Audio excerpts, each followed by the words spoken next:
Áður, þú fluttur heim í sumar og já, svona hvernig reynslan að koma beint úr Þýskalandi og í grill 6-6-deildina?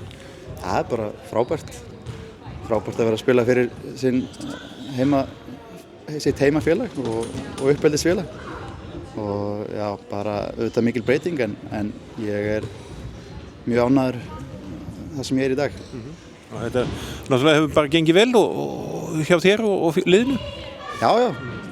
Smá haukst í byrjun, þá eru bara á góðri leið en það má ekki mista því, það eru fleiri lið í baráttunni og við erum með skýrt markmið og við ætlum bara núna að hvíla okkur aðeins og safna fyrst kröftum og svo bara halda áfram okkar vegferð í janúar og svo keyra á þetta þegar þetta byrjar aftur.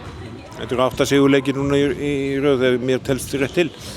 Já, við, eins og ég segi, erum bara þurftum smá aðeins í byrjun að slípa okkur saman og mér finnst þetta verið stígandi í þessu leik frá leik og fleiri menn að koma inn og svona, þannig að við erum bara sáttir og förum sáttir í jólafrí.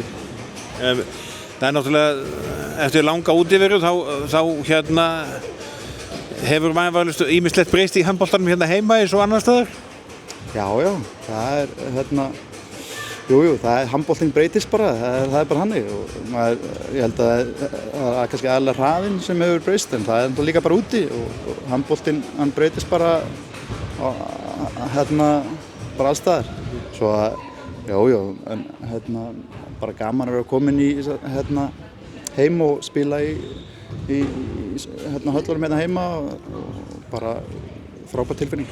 Og taka þátt í svona uppbyggingarstarfi hjá uppeldisfélaginu?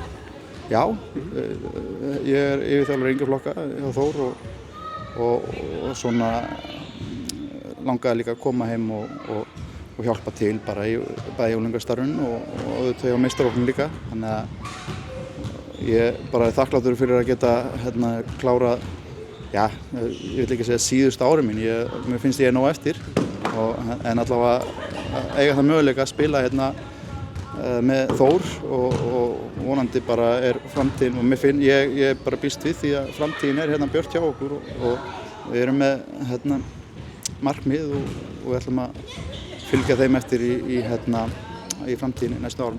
Og þú tilbúinn að fara að spila í Ólisteildinni á næsta ári ef því að skipta?